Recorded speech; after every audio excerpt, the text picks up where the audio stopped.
Good morning, students. How are you all? Hope things are going well with you. So, today we will go through the explanation of the poem Amanda. This is the sixth poem from the book First Flight. Amanda is written by Australian poetess Robin Klein. The poet deals with the theme of torture and ill-treatment of young children by their parents. In the poem, Amanda is a young girl who is constantly insulted by her parents for various mistakes she commits. As far as the central idea of the poem is concerned, I would like to say that this poem is about the issue of children's growing up and their upbringing. This poem highlights the struggles faced by the child. Indirectly, the poetess stresses that children shouldn't devoid of freedom and spontaneity in their natural growth. The parents have great responsibility to bring up their children to be good citizens later. They should see that their children are unnecessarily made to feel repressed. In Amanda, her parents prepare her to be acceptable in the society by restricting her in many ways, but they don't feel that in doing so they curtail her freedom and space unwillingly. Amanda feels that this restriction so much so that she doesn't want to grow up but remain an orphan. Continuous taunting, nagging and fault finding make her moody. Obviously, the results don't come out as desired. The moral of the poem is loud, lucid and clear for all. As a child, she feels depressed and sorrowful. In order to escape from the daily ill treatment, she imagines herself to be free and enjoying.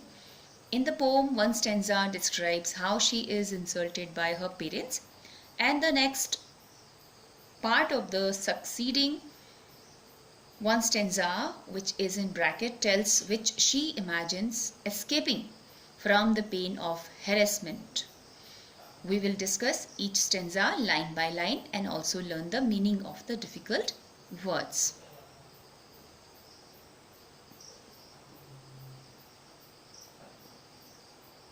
So let's begin with the recitation of the stanza. Don't bite your nails, Amanda. Don't hunch your shoulders, Amanda. Stop that slouching and sit up straight, Amanda. There is a languid emerald sea where the sole inhabitant is me, a mermaid drifting blissfully.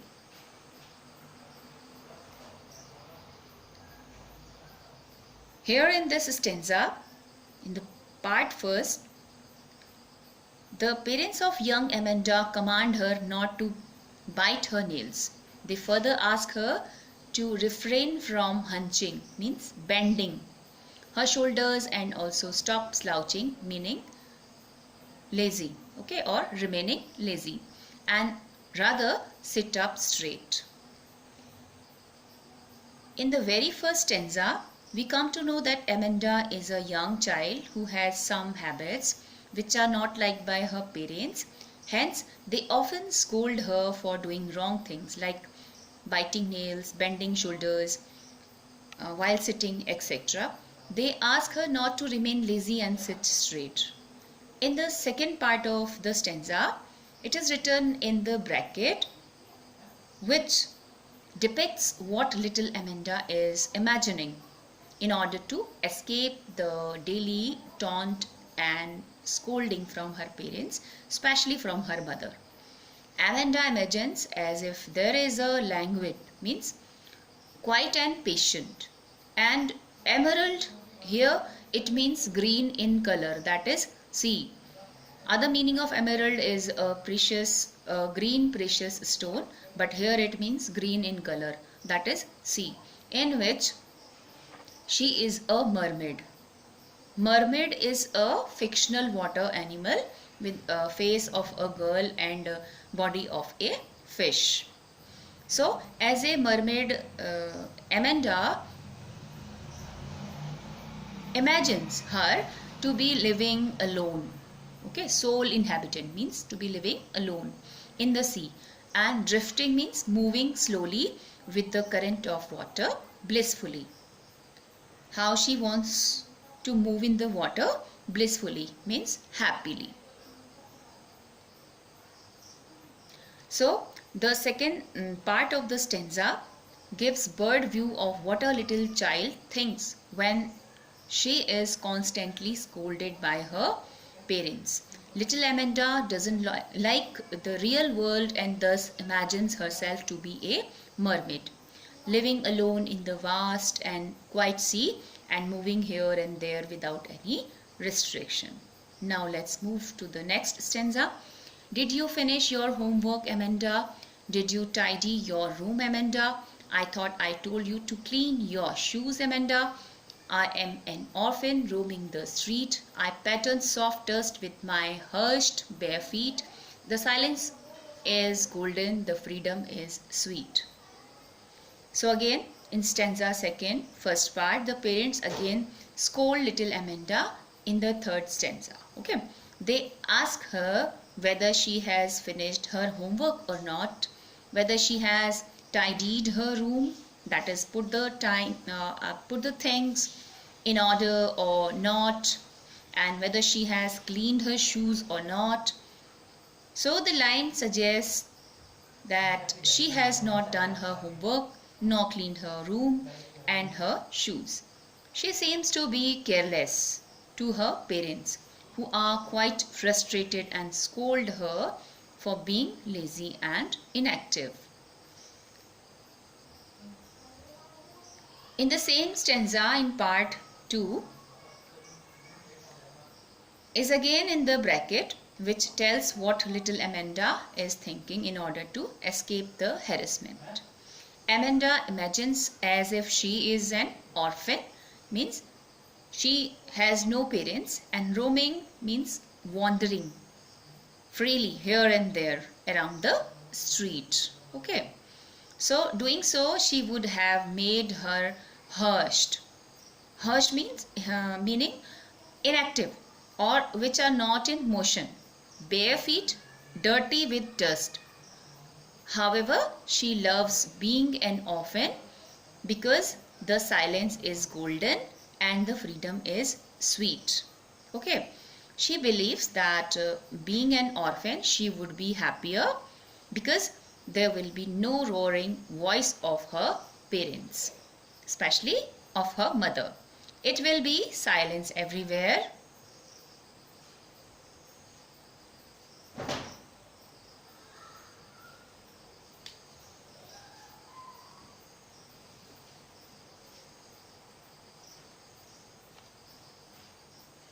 And she will not be bound by the principles made by her parents.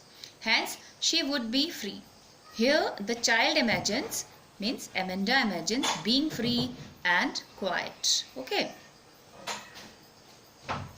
Now, next stanza. Don't eat that chocolate, Amanda. Remember your acne, Amanda. Will you please look at me when I'm speaking to you, Amanda?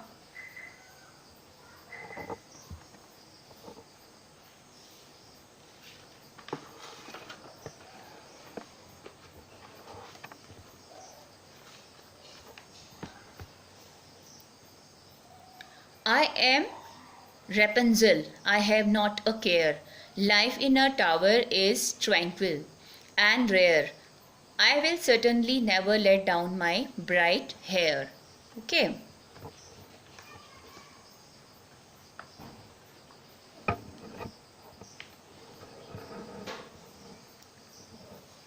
So here in this stanza, her parents continue to scold her. This time her mother asks her not to eat chocolate, which she is eating. She reminds Amanda about her acne, means pimples on her face. Amanda does not seem to be listening to her mother, which further irritates the later, means mother gets irritated. Understand? So her mother asks her to look at her as she is speaking to her. So in this stanza, you can see parent of Amanda, probably mother, is angry because she has seen her eating chocolate. When she tries to stop Amanda from eating cake or chocolates, the latter looks away, which makes her mother more angry. Who is looking away? Amanda is looking away. That irritates her mother. Okay. In the second part of the stanza, same stanza, Amanda again escapes to imaginations, okay, from the scolding, and now she imagines as if she is Rapunzel. Okay, what is Rapunzel here? It is a German fairy princess with long golden hair captured by a witch in a castle. Okay, you might have read the story in your childhood. So Rapunzel is a fairy princess, okay, which was stolen by a witch and kept in a castle. So here Amanda imagines as if she is Rapunzel and living in the tower, okay, in the castle. Tower means a castle. She doesn't care for anything. Who doesn't care for anything? Rapunzel. Okay. She desired to remain there forever and does not want to let her bright golden hair down the window, as Rapunzel did in order to bring her lover up. Okay. Or her stepmother, or you can say the witch, which just kept her captive there. She also used to come to the castle through her long hair. Okay. And one day she just brought her lover in the castle through her hair. Hence, she doesn't want any human with her. Now, who doesn't want any human with her? Amanda. She desires to remain alone in a place where no one come. The lines show how much she is fed up with human, especially her parents. Okay. In the final stanza, see, stop that sulking at once, Amanda. You are always so moody, Amanda. Anyone would think I nagged at you, Amanda. So in this final stanza, the mother of Amanda asks her to immediately stop sulking, means annoyed. What is the meaning of stop sulking? Means annoyed and disappointed face. She further blames the Amanda for being moody and angry all the time. According to her, she would not remain angry all the time. It will make others think that she is nagging, means harassing and torturing her. Whom? Amanda. Okay. The poem ends. It looked like after being repeatedly scolded, Amanda stops imagining. She has made a habit of listening to the torturous words every day. Understand? So that's all about the poem Amanda. In the next video, we will discuss about the poetic device in the poem. Understand? Thank you so much.